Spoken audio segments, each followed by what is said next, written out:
Hello everyone, welcome back to Car Salvage 101, and we are back with the 2013 Lounge that I purchased from Copart, the category N, the one that would appear to have had a minor shunt, and it's got some bad paintwork. But today, it's Sunday, and I want to get to the bottom of whether or not I need a new gearbox. I'm hoping not. And I'm hoping it's something else that can easily be changed, but we're going to try and diagnose it. Is it a gearbox sound? So, yeah. But we need to put some oil in it, and I'll explain why. So let's get on with today's video. Okay, so when we had this last time, I don't know, I briefly mentioned it, but let's just sit in here for a minute, because every so often it gets very windy. When you start the car, it briefly comes up with low oil pressure, and then it goes away. Having looked at the dipstick and taken the dipstick out, there's not a massive amount of oil on there. So because I'm going to do an oil change anyway, I just thought I'd just put some oil in there just so that we can test, because I've got to do a test run in a minute. So gonna take that out, then put oil in so we can, one, see if that goes away, the error on there, and two, it just gives a bit more confidence that I can diagnose if we have an issue or not with the gearbox. So, what have we got to do? Don't think there's anything in here really that we need to sort out. So I will go and shut the bonnet. We'll start the car, and we'll run some tests. Okay, so we are in the car now. I appreciate we are on a slight slant, which may not help, but we've at least put some oil in. So let's start it up. And right.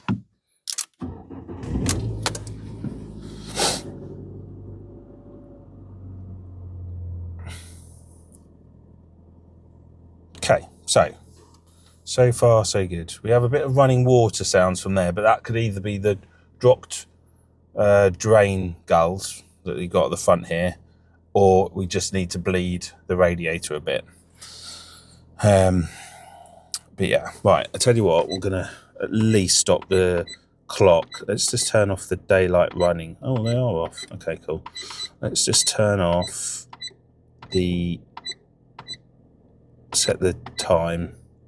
I actually don't even know what the time is. That's not helpful, is it? Just put anything. There we go. Right. So we've still not got that temperature display. Now I wonder if the wing mirror has been replaced with a pop wing mirror without the temperature gauge in it, which might explain it, but we'll have to double check that later on. So we'll probably slightly maybe wait for this to come up to temperature.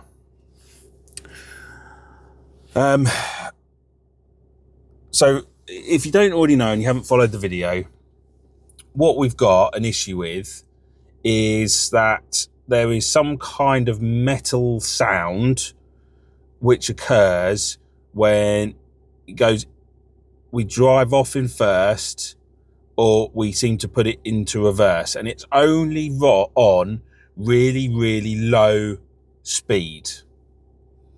So as soon as you start building up the speed, it goes. It doesn't seem to happen in second, or well, to be fair, I don't even think I've got into third. So this is all about a test. And the only real way of, well, one of the real ways that we're going to look to test this is to drive this along, see if we can hear the noise, and then as soon as we start hearing the noise, if I drop it out of gear and put it into neutral, is that going to stop, or is it still there? If it's still there, we know it's not the gearbox. So that is what we're going to test. I don't know. What I would say is I don't know with you guys what you can hear, because I've got a microphone on my chest, so you might not even get to hear this. So I'll try and sort of demonstrate or try and tell you the noise of what's going on. Okay, right, let's get the seatbelt on. So, first things first, I can't hear any like noises from the gearbox. And if I put my foot into the clutch, there is absolutely no difference in tone or anything. If I put it into first, there is nothing, no problems at all. So again, there's no difference. Now, if I take my foot off the clutch,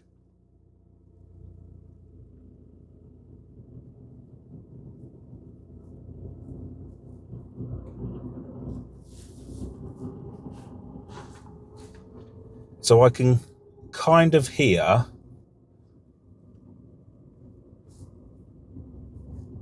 a bit of a metallic-y sound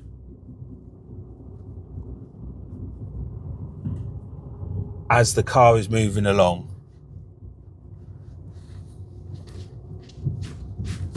Now,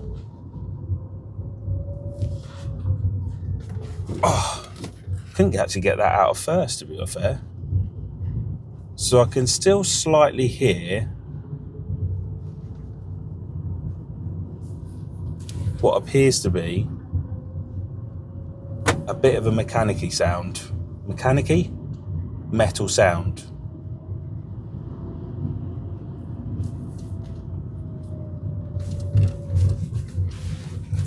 Now,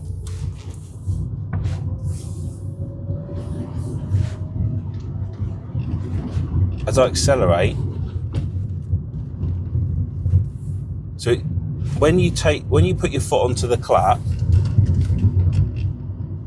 you can slightly hear it. It is a bit of a whirry sound, I'm not going to lie, but the brakes are very squeaky. Very squeaky.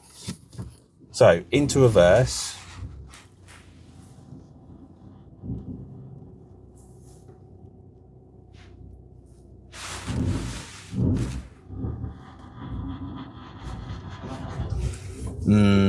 I don't know if you heard that. I'm going to knock it out of gear now. And I'm going to free coast down the hill, building up speed.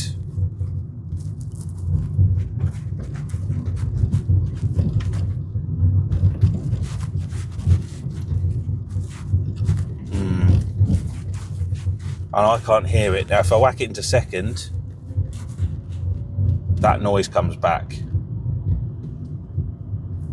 So, I think we could say that the gearbox needs replacing because it's whirring.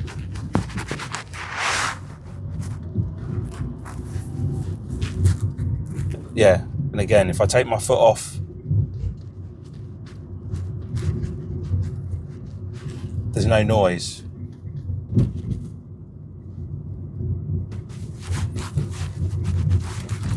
Into second, that whirl noise is back. If I accelerate hard, I don't know if you can hear that.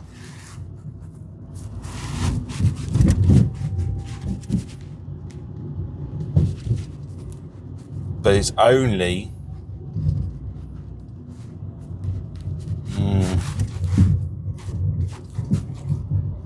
only when the car is in gear. So what I'm going to do, I'm going to take it up to the top of the road we're going to drop it down the hill. I'm going to knock it out of gear. Drop it out of gear to for downhill. If I rev it, there's no issues. So yeah, I think this needs a new gearbox. The journey's been done. I think the microphone got slightly distorted by the seatbelt. It's going to need a new gearbox. It's whirring too much through the gears and the reverse. And when you knock it out of gear, you don't hear any whirring, which would, to me, indicate it's the gearbox. So, yeah. Just got to see. There's different options I've got available to me, and I'm just trying to work out what is going to be the cheapest to get this gearbox removed and another one put in place. And obviously we want the other one to be decent as well. So yeah, it's so difficult. It's like, could there not be any oil in the gearbox? Is that what's causing it? Or, you know, is there more to it? I don't know, but I think it's the sound of a gearbox rather than no oil, and if you add oil, it's going to be fine. Bugger. That is going to be, I reckon, minimum of 500, I reckon, to get a gearbox installed on this car, which takes out a lot of the profit. Oh well, it is what it is. So I suspect I will need to get that done. I think I'll probably look to get the gearbox done before I do anything else. So it could well be that we don't see or hear from this car for a while now. Yeah. Anyway, we're just going to leave the car for a minute. And the last thing we're going to do, I think, on today is just to look to see whether or not that wing mirror on the passenger side has got the little nipple underneath the glass. If it hasn't, then it hasn't got the temperature sensor in it, and it's a bog standard pop wing mirror that's been put on. So let's have a quick look at that. Right, the wind is now starting to creep up a bit, so we're just going to get this last bit done. So under here there should be a nipple, and there's not. As you can see, there is no little nipple. I think it's passenger. Let me just double check. It's not driver. No, same on that one. So only reason is because if you go to, is it under this one? Yeah, see, there's the nipple. So it's got the wrong mirror. That's why it's not reading. That one's fine. Yeah. So you need that one. It's just wrong. So put that back together wrong, which is frustrating. Anyway, we'll lock it.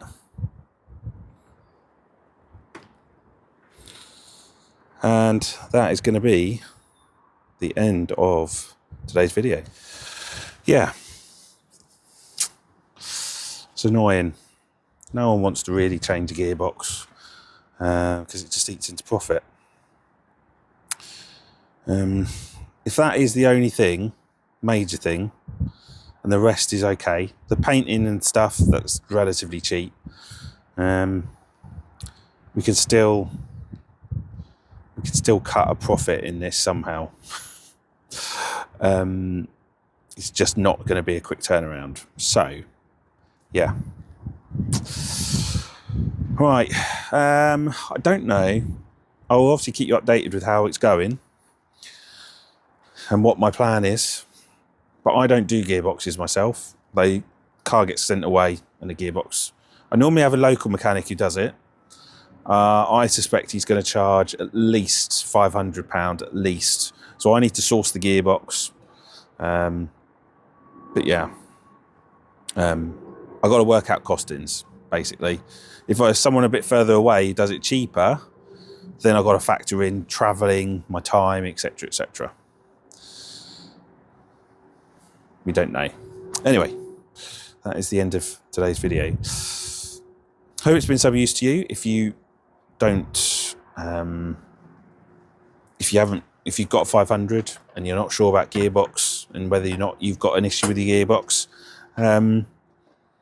yeah, whirring potentially is gearbox, should be gearbox, but also could be drive shaft.